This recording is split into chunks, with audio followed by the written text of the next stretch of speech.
Mambo vipi mfanyabiashara? Karibu katika kipindi cha mtazamo wa kibiashara, dira yako katika masuala ya kijasiriamali na masuala ya kiuchumi. Kuna msemo unasema, fedha ni mgeni na asipopata mwenyeji mzuri basi huondoka bila kuaga. Leo tunaangalia swala muhimu zaidi katika masuala ya kibiashara. Tunaangazia nidhamu ya fedha. Ni kwa namna gani mjasiriamali au mfanyabiashara anaweza kuepukana na matumizi ya fedha yasiyo na lazima?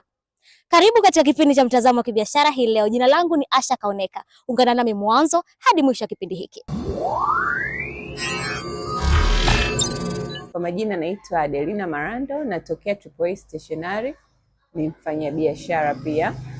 Ili kuepuka matumizi yasiyo ya lazima, mfanyabiashara anatakiwa awe na nidhamu ya pesa. Pia unatakiwa uandike vyote, matumizi na mapato. Pia kuepuka matumizi yasiyo ya lazima. Matumizi yasiyo ya lazima ni yapi? Matumizi yasiyohusika katika biashara yako. Pesa ya biashara ibaki katika biashara ukizingatia na matumizi yake. Kwa majina anaitwa Analysis Bairo, mojawapo ya mfanyabiashara tuseme mdogo. Kwa swali mlioniuliza kwamba jinsi gani ya kuepukana na matumizi, kipato ambacho unakiingiza kinakuwa tofauti, hapo unaweza kaingia kwenye matumizi mabaya ya pesa. Kwa mfano, labda kwa siku unaingiza shilingi 10,000 na unatumia shilingi 11,000 au 7,000, inakuwa hiyo matumizi mabaya ya pesa. Ili kuepukana na hiyo, lazima utambue mazingira unayoishi, uendane na biashara yako, aidha ni kubwa au ni ndogo.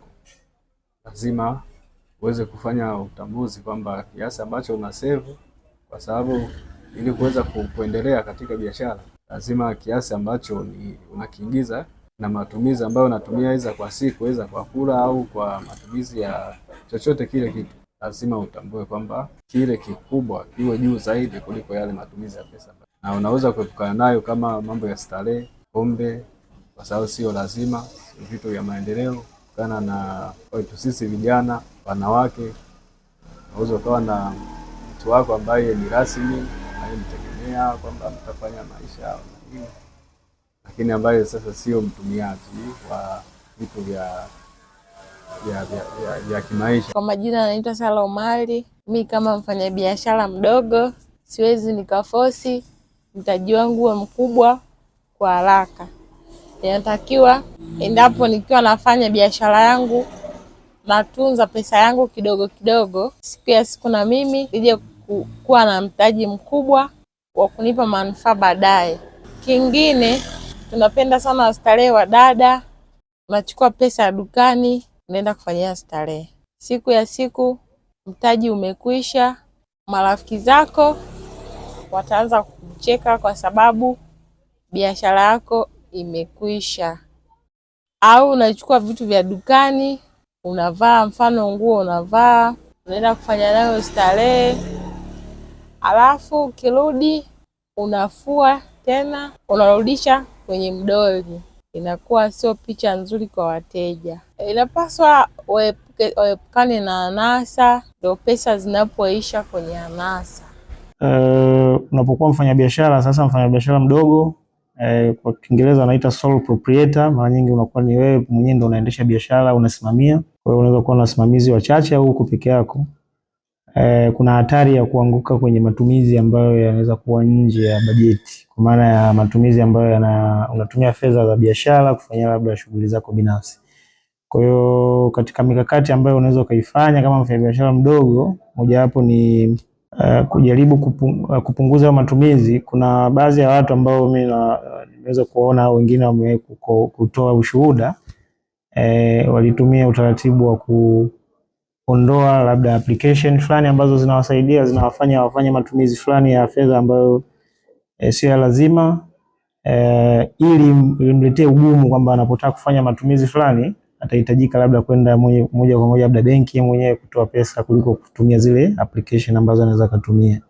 Kwa hiyo kuna watu ambao wamechukua mlengo huo na kuona kwamba inawasaidia. Kuna ambao wamekiri kwamba inawasaidia, kwa hiyo inaweza kuwa ni moja ya mkakati au strategy. Lakini kingine ni nafikiri kwa mfanyabiashara ni vizuri kuwa na akaunti za benki tofauti ya kwako binafsi na ile ambayo inaendesha shughuli zako za biashara, ambayo itakuwa inaingiza pesa za biashara.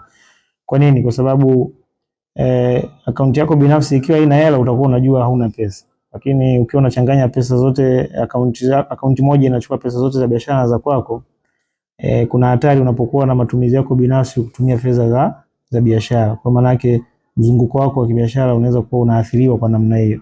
Kwa hiyo ni vyema kuwa na akaunti tofauti ambayo yenyewe itakuwa inapokea na kutoa fedha kwa ajili ya biashara ambayo unaiendesha mwenyewe. Alafu kingine inaweza kuwa kama biashara yako kwa mfano inaweza ikakua kidogo, unaweza kupata kiasi kidogo, unaweza kuajiri mhasibu wa level tu ndogo, akawa anakusaidia katika kutunza kumbukumbu za taarifa zako za fedha na kukusaidia katika maamuzi ya matumizi, kukushauri, kwa sababu wewe ndio mwenye biashara. Wakati mwingine unaweza kuwa na sauti juu ya ule mwajiri, kwa hiyo anaweza akakushauri akakukumbusha bana, lakini mbona biashara yetu ni kama hii pesa inaenda nje, lakini sio kwa ajili ya biashara. Kwa hiyo ukiwa na kama biashara imekuwa kidogo, unaweza kuajiri mtu akusaidie kwa maana ya mhasibu. Mpaka kufikia hapa hatuna la ziada katika kipindi cha Mtazamo wa Kibiashara kwa siku ya leo. Tumeona biashara haifi kwa kukosa mtaji tu, bali vile kwa kukosa maarifa na nidhamu ya fedha ulionayo. Tumia fedha yako kwa usahihi ili uendeshe biashara yako kwa usahihi. Kwa niaba ya mpiga picha wangu Omari Ramadhan na timu nzima iliyofanikisha kipindi hiki, jina langu ni Asha Kaoneka. Hadi wakati mwingine tena.